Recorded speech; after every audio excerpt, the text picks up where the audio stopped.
ഞങ്ങൾക്ക് രണ്ടുപേരുടെ ഏറ്റവും വലിയ സ്വപ്നങ്ങൾ കറങ്ങി നടക്കുക എന്നുള്ളതായിരുന്നു. ഈ ഓപ്പർച്യൂണിറ്റി കണ്ടതും ഞങ്ങൾക്ക് ഇഷ്ടപ്പെട്ടതും ഒരുപാട് കറങ്ങി നടന്നാലും നമുക്ക് യാതൊരു സമ്പത്തും നഷ്ടം ഉണ്ടാവുന്നില്ല എന്നുള്ളത്. इस बिजनेस में आने के बाद कई कंट्रीज घूम के आ चुके हैं फ्री ऑफ कॉस्ट. ഒരു പൈസ പോലും മുടക്കാതെ ഒരുപാട് രാജ്യങ്ങൾ ഞങ്ങൾ കറങ്ങി വന്നു. राइट. കൈയടിക്കുന്നു.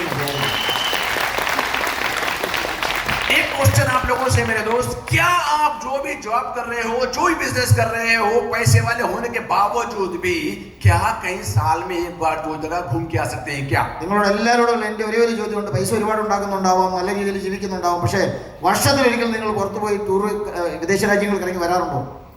दूसरी एक बात, इस बिजनेस में आने से पहले घर में 3 कारें मेरे पास थी, लेकिन इस बिजनेस में आने का रीजन एक ही था.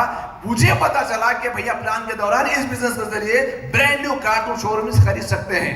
3 കാർ എൻ്റെ അടുത്തുണ്ടായിരുന്നു. പക്ഷേ എന്നിട്ടും ഈ ബിസിനസ് വന്നപ്പോൾ എനിക്കൊരു കാര്യം മനസ്സിലായി, ഇതിലൂടെ നേടാൻ പറ്റുന്ന സത്യം ഒരുപാടാണ്. അങ്ങനെ പുതിയ കാർ മേടിക്കുക എന്നുള്ളതും എൻ്റെ സ്വപ്നങ്ങളിൽ ഒന്നായിരുന്നു. और यस, इस बिजनेस में आने के बाद सिर्फ 12 महीने में 12.5 लाख रुपए की ब्रांड न्यू कार शोरूम से लिया. 12.5 ലക്ഷം രൂപയുടെ ഒരു കാർ ഒരൊറ്റ വർഷത്തിനുള്ളിൽ തന്നെ ഈ ബിസിനസ് കൂടെ നേടാൻ പറ്റും. जिस वक्त मैं कार लिया, मेरे ग्रुप में कई लोगों को भी कार दिला दिया. ഞാൻ മാത്രമല്ല, എൻ്റെ കൂട്ടത്തിലുള്ള ഒരുപാട് പേർക്ക് കാർ മേടിക്കാനും അവസരം എനിക്ക് കൊടുക്കാൻ പറ്റും. यस, अब यहाँ पर आता है मेरे दोस्त 2019 दिसंबर में मेरा क्राउन मेंटेन हो गया, क्राउन डायरेक्टर बन गया और मैं मेरी वाइफ की फोटो सक्सेस प्रोफाइल में छपा दिया. 2019 ആയപ്പോഴത്തേക്ക് ഞാൻ ക്രൗൺ ആയി. എൻ്റെ ഭാര്യയുടെ ഫോട്ടോ ഞാൻ ഈ സക്സസ് പ്രൊഫൈലിനകത്ത് പ്രിന്റ് ചെയ്തു. उसके बाद मैं 2020 में एक ब्रांड न्यू कार शोरूम में लेके वाइफ को गिफ्ट करे. 2020 ഒരു ബ്രാൻഡ് ന്യൂ കാർ മേടിച്ച് എൻ്റെ ഭാര്യയ്ക്ക് ഞാൻ സമ്മാനമായി കൊടുത്തു. कितने ऐसे लोग हैं जो अपने वाइफ को भी कार गिफ्ट करे हैं आज? ഇത്രയും ആളുകൾ ഇവിടെ ഇരിപ്പുണ്ട്. ഇവരിൽ എത്ര പേര് അവരുടെ ഭാര്യമാർക്ക് ഇതുപോലത്തെ കാറുകൾ സമ്മാനിക്കുന്നുണ്ടാവും? यस, इस बिजनेस की ब्यूटी ये है कि यहाँ पर आने के बाद अपनी वाइफ को घुमा सकते हो, कार गिफ्ट कर सकते हो, गोल्ड गिफ्ट कर सकते हो और उसके साथ बेहतरीन मोहब्बत से रह सकते हो. ഈ ബിസിനസ് വന്നു കഴിഞ്ഞാലുള്ള ഏറ്റവും വലിയ മെച്ചം ഒരുമിച്ച് കറങ്ങാൻ പോകാം, ഒരുമിച്ച് കാർ കൊടുക്കാം, ഒരുമിച്ച് സ്വർണം മേടിച്ചു കൊടുക്കാം. ഇതിനേക്കാൾ കൂടുതൽ സൗഭാഗ്യം ഇവിടെ കാണാൻ പറ്റും.